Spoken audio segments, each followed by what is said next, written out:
지난 금요일이 동족 상잔의 비극인 6.25 전쟁이 발발한 지 71주년이 되는 날이었습니다. 여러분 혹시 한국 전쟁 당시 있었던 한국판 쉰들러스 리스트로 불리우는 유모차 공수작전에 대해서 들어보신 적이 있으신지 모르겠습니다. 1950년 10월 중공군의 참전으로 한국 전쟁의 전세는요 순식간에 역전됩니다. 그해 12월에 수도 서울이 다시 위태로워지자 연합군은 서울 이남으로 모든 군부대의 후퇴 명령을 내립니다. 당시 미 제5공군사령부 군목으로 서울 거리 곳곳을 돌아다니며 전쟁 고아를 걷어서 고아원을 운영하던 러셀 블레이스델 중령은요, 이 명령을 듣고 깊은 고민에 빠지게 됩니다. 왜냐하면 고아원의 아이들을 서울에 버려두고 떠난다는 것은 남겨진 아이들에게 사망 선고와 같다는 것을 알고 있었기 때문입니다. 1950년 12월 16일 그는 제주도로 가는 배편을 마련해 주겠다는 한 군 관계자의 연락을 받고 트럭 한 대로요 고아원에 있던 아이들 1000여 명을 인천으로 옮깁니다. 그러나 인천항에서 3일을 기다린 끝에 온 배는 채 100명도 탈 수 없는 매우 낡고 작은 배였습니다.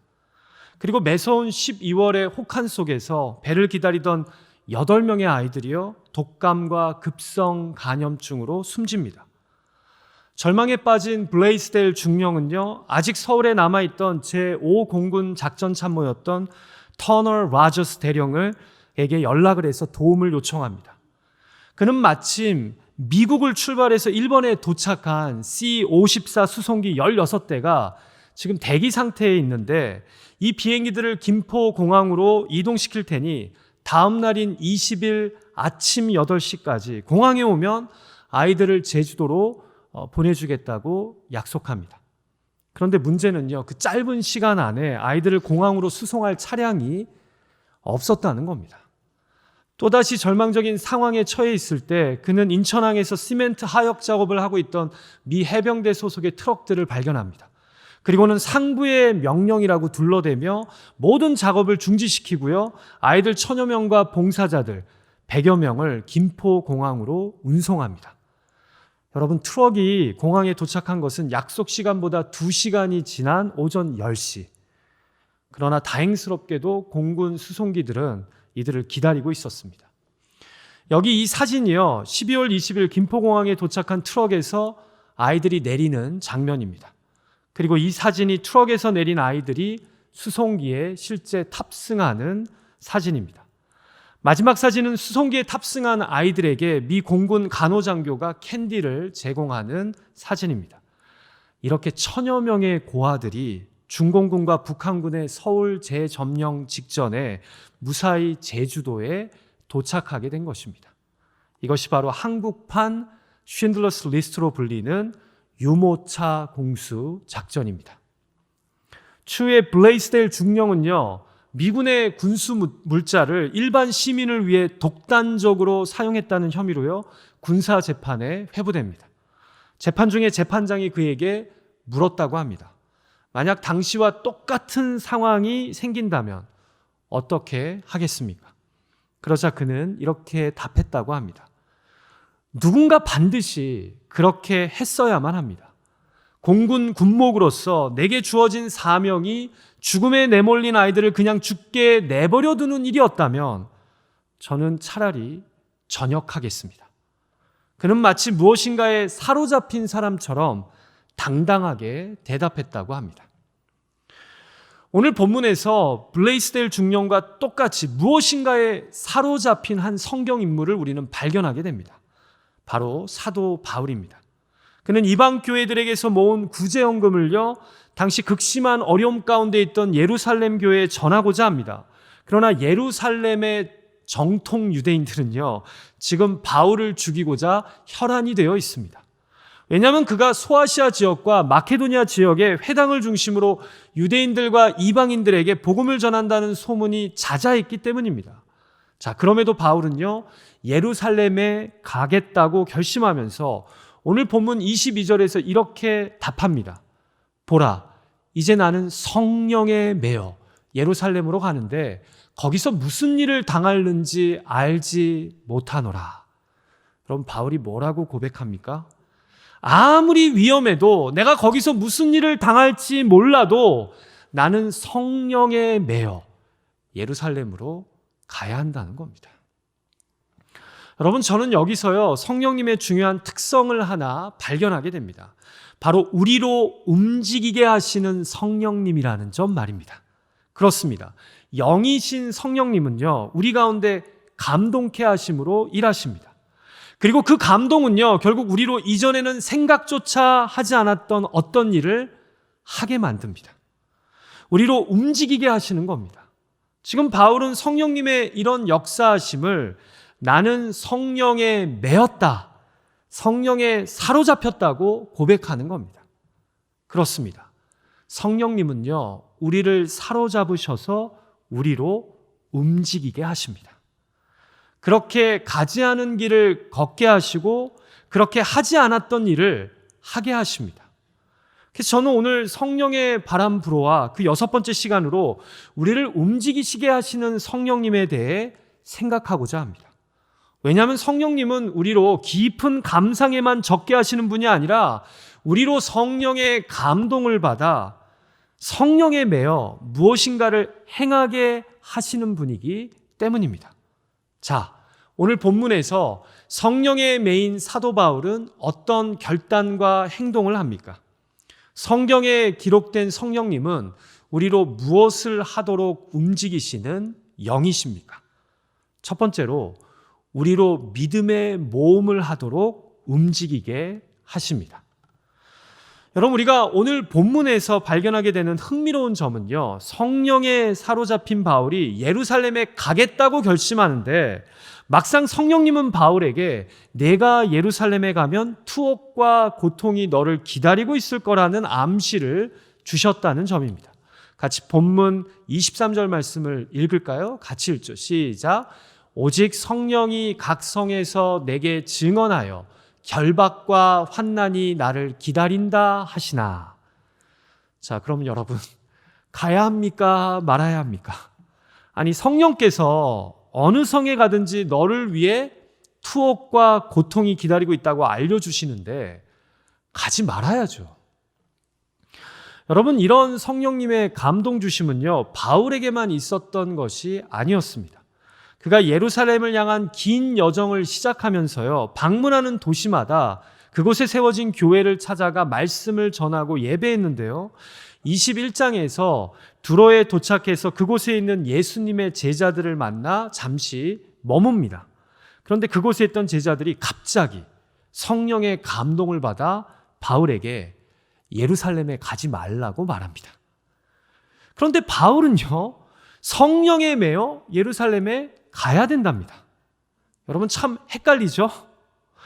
성령의 감동으로 두로성에 있는 성도들은 가지 말라고 하는데 말입니다. 뒤에 21장 12절에 보면요, 긴 항해를 마치고 바울이 이스라엘의 가이사랴에 도착합니다. 그러자 이번에는 한 선지자가 바울을 찾아와 이야기합니다. 성령이 말씀하시기를 예루살렘에서 유대인들이 당신을 결박하여 이방인의 손에 넘길 거라고 말입니다. 그러자 그 자리에 모인 성도들이 울면서요, 예루살렘에 가지 말라고 권합니다. 대단하지 않습니까? 모두가 성령의 감동으로 한 목소리를 내어 예루살렘에 가지 말라고 말입니다. 자, 그런데 바울이 21장 13절에서 이렇게 성도들에게 답합니다. 우리가 같이 읽을까요? 시작. 바울이 대답하되 여러분이 어찌하여 울어 내 마음을 상하게 하느냐? 나는 주 예수의 이름을 위하여 결박당할 뿐 아니라 예루살렘에서 죽을 것도 각오하였노라 하니. 여러분, 바울의 각오가 느껴지십니까? 자, 똑같이 성령의 감동을 받습니다. 그런데 누구는 가지 말라고 하고 누구는 가야 한답니다. 같은 성령님이 맞는 겁니까? 여러분, 우리가 이 충돌을 이해하려면요, 본문에서 성령님이 어떤 역할을 하셨는지를 잘 이해할 필요가 있습니다. 여러분, 성령님은요, 바울이 가는 곳마다 결박과 환난이 기다리고 있다고 알려주셨습니다.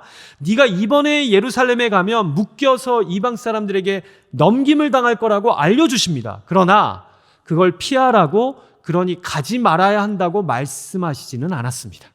이해가 되십니까? 일어날 일을 알려주신 것이지, 그래서 가지 말아야 한다는 것은 그를 아끼는 제자들의 반응이었던 겁니다. 결국 문제는요, 서로 다른 성령님의 감동이 아니라 같은 감동에 대한 다른 반응과 해석인 것입니다. 여러분, 저는 이렇게 생각합니다. 사도 바울은 성령의 감동을 받아 믿음의 모험을, 믿음의 순종을 선택했다고 말입니다. 성령님은 환난이 있으니 가지 말라고 말씀하시지 않았습니다. 그런데 바울은 성령이 충만한 가운데 성령에 매여 결심합니다. 비록 예루살렘에 환난이 있어도 이 길은 가야 하는 길이니 내가 순종해서 가겠다는 겁니다. 마치 예수님이 십자가의 길이 다가올 것을 아시면서도 그 길을 선택하셨던 것처럼 말입니다. 여러분, 이처럼 성령님은요, 우리로 믿음의 선택, 믿음의 모험, 믿음의 순종을 하도록 역사하십니다. 우리를 움직이게 하신다는 겁니다. 우리는 이러한 성령님의 일하시는 방식을요, 마태복음 4장에서도 확인하게 됩니다. 여러분, 이 말씀 기억나시나요? 그때 예수께서 성령에게 이끌리어 마귀에게 시험을 받으러 광야로 가사. 아니, 어떻게 성령님이 예수님을 광야로, 그것도 마귀에게 시험을 받게 이끄실 수 있습니까? 왜 그럴까요? 광야의 시험을 통해 앞으로 예수님 사명과 비전이 확인되고 검증되기 때문입니다. 어떻게 보면 성령의 이끌림받아 나간 광야에서 예수님은 자신이 앞으로 어떻게 공생애를 살아가야 하실지 훈련받으신 겁니다. 사랑하는 예배자 여러분, 그렇습니다. 성령님은 우리로 믿음의 모험, 믿음의 순종을 하도록 역사하십니다. 그냥 가만히 종교 생활만 하게 내버려 두시지 않습니다.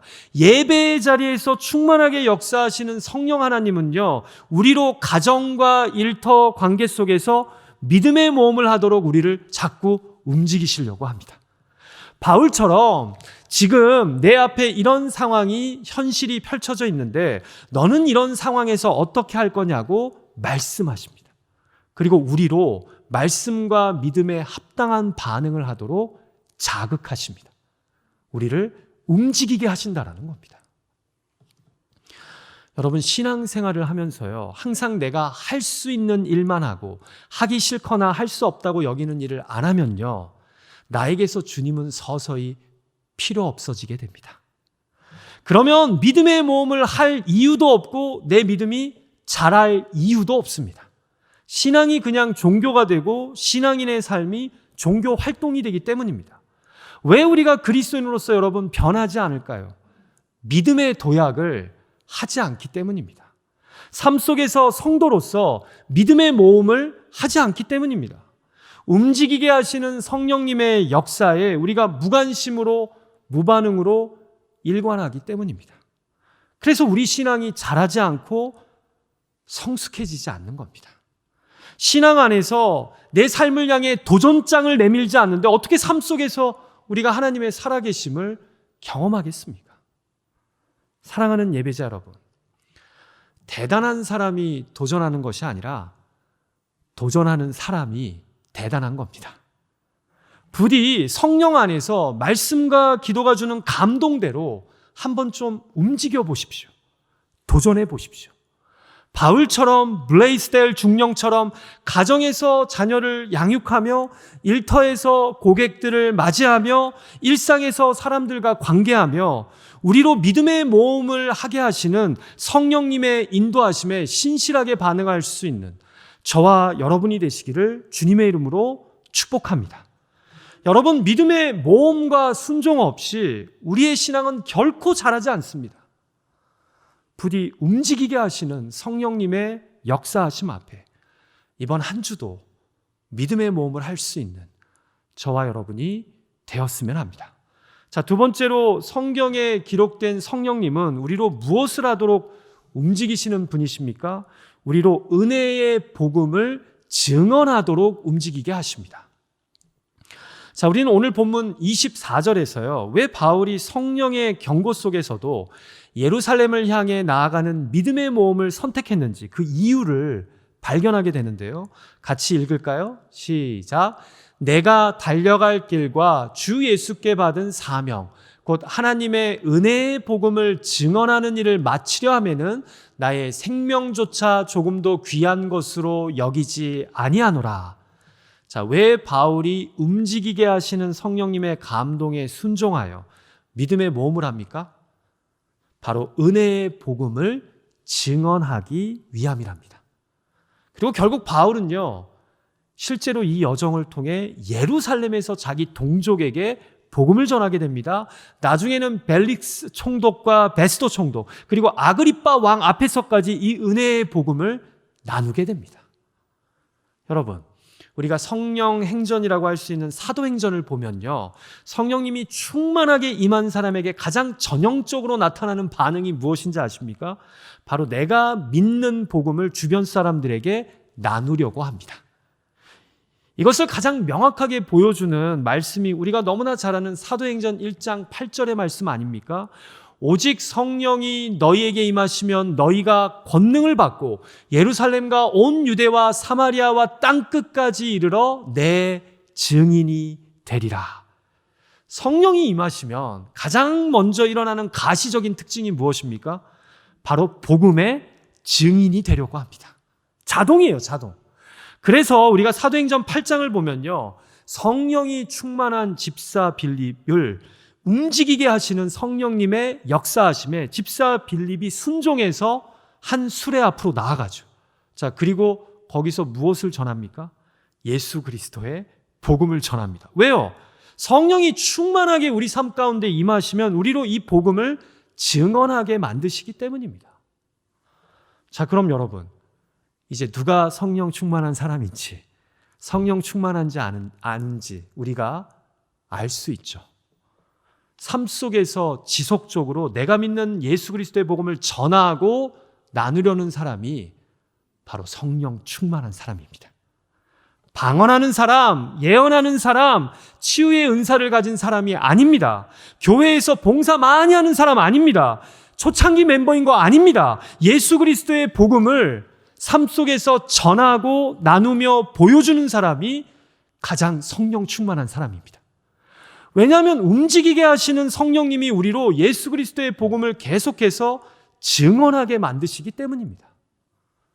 여러분, 오늘 성경이 도전하는 이 은혜의 복음을 증언한다는 것을요, 단순히 입술로만 복음을 전하는 전도로만 생각하지 마십시오. 복음을 증언한다는 것은 어떤 사실을 증명하는 것을 의미합니다. 그 증명은요, 말로도 할 수 있지만 삶으로 하는 것이 가장 정확합니다.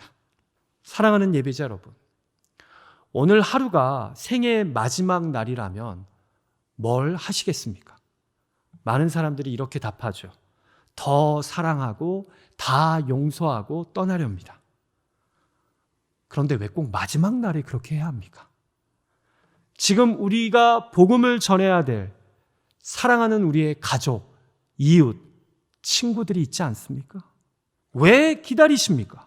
우리의 가족 중에, 우리의 친구와 이웃 중에 아직도 주님을 모르는, 아니면 이전에 교회에서 받았던 상처가 걸림돌이 되어서 주님 앞으로 돌아오지 못하는 자들이 있지 않습니까? 부디 우리를 움직이게 하시는 성령님의 인도하심에 순종함으로 말과 삶으로 그들에게 복음을 증언할 수 있는 저와 여러분이 되시길 간절히 소망합니다. 그들을 그리스도의 사랑으로 뜨겁게 사랑함으로 주님을 보여주고 나눌 수 있는 그런 저와 여러분이 되시길 주님의 이름으로 축복합니다. 자, 마지막 세 번째로 성령님은 우리로 무엇을 하도록 움직이시는 분이십니까? 우리로 하나님의 나라를 위해 살도록 움직이게 하십니다. 여러분, 여기서 하나님의 나라를 위해 산다는 것은 무엇을 의미할까요? 바로 하나님의 통치, 곧 하나님의 뜻대로 사는 것을 의미합니다. 그렇죠. 성령님이 하나님의 영이시요 예수 그리스도의 영이시라면 당연히 우리로 하나님의 뜻, 예수 그리스도의 삶을 따라 살도록 만드시죠. 그게 바로 성령님이십니다. 그래서 성령님이 충만한 곳에는요, 항상 하나님의 나라가 확연하게 드러납니다. 우리가 이런 단적인 예를 마태복음 12장 28절에서도 발견하게 되는데요. 같이 읽을까요? 시작. 그러나 내가 하나님의 성령을 힘입어 귀신을 쫓아내는 것이면 하나님의 나라가 이미 너희에게 임하였느니라. 여러분, 이 말씀은요, 예수님이 귀신을 내쫓으시는 자신의 사역을 설명하시면서 하신 말씀인데요. 뭐라고 하십니까? 성령이 강하게 역사하는 곳에 하나님의 나라, 곧 통치가 임함으로 귀신이 도망간다는 겁니다. 결국 성령님이 충만하게 임하는 곳에는요, 하나님의 통치와 뜻이 확실하게 드러나는 겁니다. 자, 우리가 이것을 오늘 본문에서도 발견하게 되는데요. 같이 본문 24절과 그 다음 절인 25절 말씀을 연이어서 읽어볼까요? 같이 읽죠. 시작. 내가 달려갈 길과 주 예수께 받은 사명, 곧 하나님의 은혜의 복음을 증언하는 일을 마치려 하면은 나의 생명조차 조금도 귀한 것으로 여기지 아니하노라. 보라, 내가 여러분 중에 왕래하며 하나님의 나라를 전파하였으나 이제는 여러분이 내 얼굴을 다시 보지 못할 줄 아노라. 자, 이 말씀을 보면 사도 바울은 은혜의 복음을 증언하는 것과 함께 하나님 나라 전파를 이야기합니다. 여러분, 사실 복음 전파는요, 하나님의 나라를 전파하는 것 그 안에 들어가죠. 왜냐하면 우리 개개인을 향하신 하나님의 뜻 중에 가장 중요한 것이 바로 예수 그리스도의 복음을 믿고 이 복음을 증언하는 것이기 때문입니다. 그래서 우리가 사도행전을 계속 보면요, 복음을 전하는 사도 바울의 사역 속에 계속해서 하나님 나라가 등장하는 것을 보게 됩니다. 심지어 사도행전의 마지막 장인 28장, 제일 마지막 절인 31절이요, 이렇게 끝이 납니다. 하나님의 나라를 전파하며 주 예수 그리스도에 관한 모든 것을 담대하게 거침없이 가르치더라. 자, 바울이 마지막까지 전한 것이 무엇입니까? 바로 하나님의 나라와 주 예수 그리스도에 관한 모든 것입니다. 결국 성령님은요, 우리로 예수 그리스도의 은혜의 복음을 증언하게 하실 뿐만 아니라 하나님의 나라, 곧 하나님의 통치, 하나님의 뜻을 위해 우리로 살아가도록 역사하신다는 겁니다. 사랑하는 예배자 여러분, 그래서 움직이게 하시는 성령님은요, 계속해서 우리에게 질문을 던지십니다.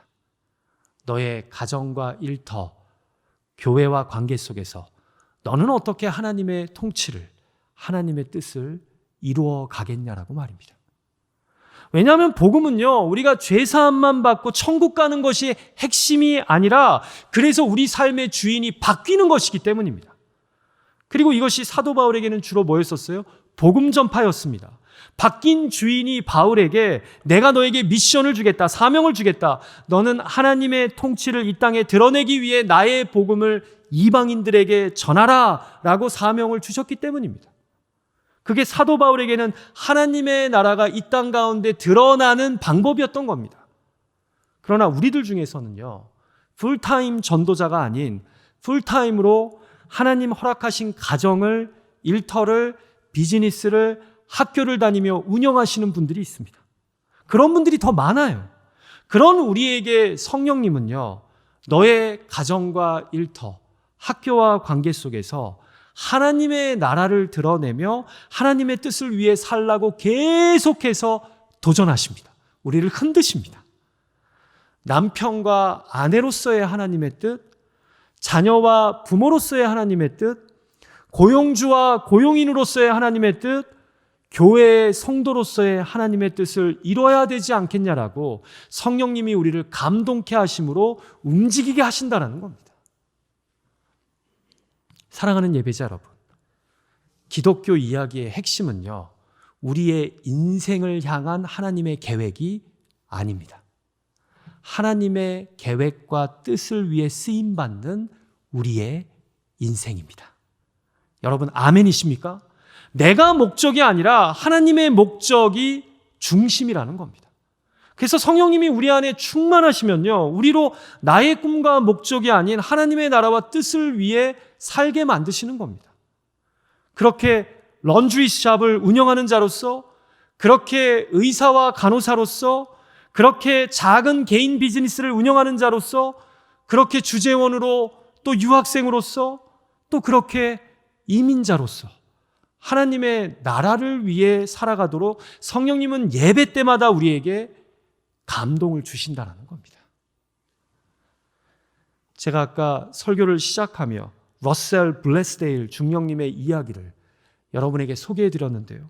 다시 돌아갔어요. 인천항에서 3일 동안 배를 기다렸는데 채 100명의 아이들도 탈 수 없는 아주 낡고 작은 배가 나타난 거예요. 도저히 이 배로 아이들을 피난시킬 수 없다는 그 마음이 블레스데일 목사님의 마음을 절망하게 만듭니다. 제가 어제 이미 소천하신 이 블레스데일 목사님의 살아생전 인터뷰 영상을 봤는데요. 목사님이 당시를 회상하시면서 이렇게 말씀하시는 거예요. 도저히 내가 할 수 있는 더 이상의 방법이 없다는 생각이 들었습니다. 그러니까 제가 할 수 있는 게 기도밖에 없더라고요. 그래서 기도했습니다. 제 기억에 하나님께 이렇게 기도했던 것 같아요. 하나님, 더 이상 전 못하겠습니다. 만약 하나님께서 이 아이들을 이렇게 죽게 만드시겠다면 저는 당신을 이해하겠습니다. 당신의 주권을 받아들이겠습니다. 그러나 물론 기분이 좋지는 않을 거예요.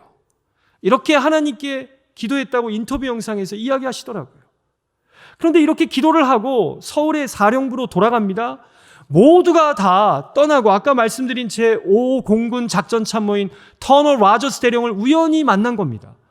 그래서 그를 만나서 절박한 상황을 이야기합니다. 그런데 그가 갑자기 이러는 거예요.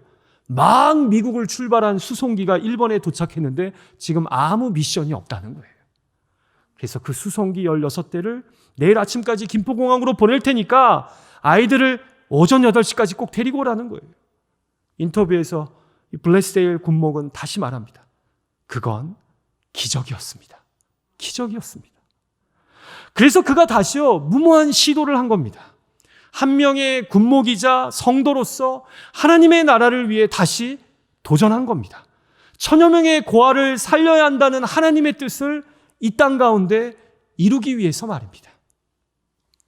사랑하는 예배자 여러분, 도저히 내가 할 수 없는 일에 도전하지 않으면 과연 내가 무슨 일을 할 수 있는지 평생 알 수 없습니다. 우리 모두는 내가 할 수 있다고 생각하는 것보다 더 큰 일을 위해 부름받았다는 것 아십니까? 가보지 않았다고 길이 없는 것이 아니고 하지 못했다고 할 수 있는 방법이 없는 것은 아닙니다. 자세히 보면요, 언제나 한계는 내 스스로가 설정해 놓은 것일 뿐입니다. 그런데 성령님은 감화감동 역사하심으로 예배 가운데 우리를 움직이게 만드신다니까요. 우리로 일하게 만드시는 분이 바로 성령 하나님이시라는 겁니다.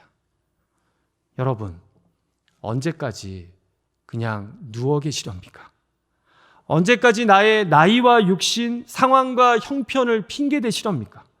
성령님이 감화감동 역사하시면 갈렙처럼 85세의 연로한 나이에도 저 산지를 내게 주소서 하며 하나님의 나라를 이 땅 가운데 보여주는 일에 우리가 쓰임받을 수 있는 줄 믿습니다. 지금 부르신 그곳, 가정과 일터, 학교와 교회 속에서 우리를 움직이게 하시는 성령님께 순종함으로 하나님의 나라를, 그분의 뜻을 이 땅 가운데 드러내는 저와 여러분이 되시기를 주님의 이름으로 간절히 축복합니다.